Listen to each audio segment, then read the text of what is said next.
morning mga kumari kong expired. Kumaring expired. Ito na naman, tayo ay namalingki. Malingki tayo ng pang isang buwan na ito. Itinodo na natin kasi nga, alam niyo sa totoo lang mga kumari kong expired. Dito sobrang mahal ng mga gulay, ulam, baboy, isda, manok, lahat. Mahal dito sa amin. Dito sa mga bilibilihan, dito sa mga tindahan, dito sa tabi-tabi. Mahal talaga. Kaya kailangan natin mamili ng pang isang buwan. Pang isang buwan na namin to. Ilan lang naman kami. Start tayo sa ating mga kagulayan. Ayan. Meron tayong sayote. Ayan. Meron tayong pechay bagyo. Ayan. Meron tayong mga, ayan o, meron tayong kamatis, meron tayong sibuyas. Meron pa naman ako dyan sibuyas. Ayun, may luya, may kalamansi. Ayan, medyo madami yung carrots natin. Meron pa rin naman akong patatas dyan. Ayan. Tapos meron akong sibuyas na puti. Ayan. Bawang. Tapos may repolyo tayo. Tapos meron tayong siling green. May ampalayain ka. Ayan, ampalaya. Kailangan ko yan. Ayan, ampalaya. Meron tayong broccoli, meron tayong cauliflower. Yan, meron tayong nitong mangga. Ito. And medyo manibal. Ito yung binibili ko kasi parang binuburo ko siya sa dito sa para may parang panimpla. Tapos ito may pipino tayo, may okra. Yan ang ating mga pampababa ng sugar free. Meron tayong pechay, meron tayong sweet potato, meron tayong squash, kalabasa pala. English pa tayo dito ha. Yan ang aking gulay. Ayan mga mi. Talagang dinamihan ko na. Talagang good for 1 month. Dito na tayo. Dito na tayo mga mi sa ating ulam. Ayan, may buto-buto tayo. Mayroon tayong laman. Ang aking laman ay 3 kilo yung laman ko na yan. Yan. Yan o.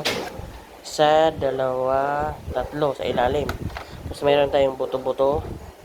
Mayroon tayong pork chop. Yan. At mayroon tayong limpo. Liempo. Mayroon tayong liempo. Mayroon tayong giniling. Yan, sa ilalim. At mayroon tayong chicken, yung breast. Yan kasi marami kang pwedeng gawin dito sa breast na ito. Pwede ka ditong maggawa ng tawag doon.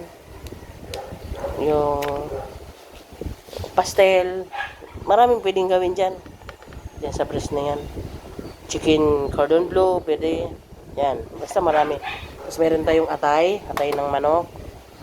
Meron tayong leeg. Kaya nabili ako nitong leeg na to kasi ang purpose ko dito. Ito naman yung pang dagdag kong ulam ng aking mga aso. Yan. Kala nyo ba ha? Tapos meron tayong buong manok yan. Pinachop ko na. Tapos meron tayong hita ng manok. If I'm mistaken, mga 2 kilo yan. Kasi minamarinate ko yan, ginagawa kong barbecue. Tapos mayroon tayong pakpak. Ayan.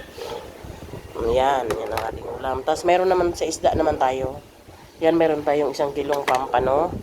Meron tayong bangos. Malaki, 1 kilo din yan. Meron tayong tilapia. Yan. Nasa kulang 2 kilo. Ala! Meron tayong Gigi na nadurog ang Gigi ko. Hindi naman pala. Nadaganan. 1 kilo din yan. Tapos meron tayong boneless bangos. Ayan. Yan ang ating mga ulam. Mga may good for 1 month. Sa dami na yan. Kami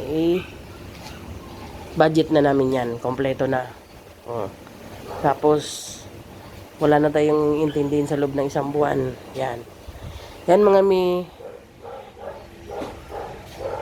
sana nagustuhan nyo ang aking video. Follow, share, and comment sa mga gusto sa video ko. Sa mga okay lang naman din. Walang problema.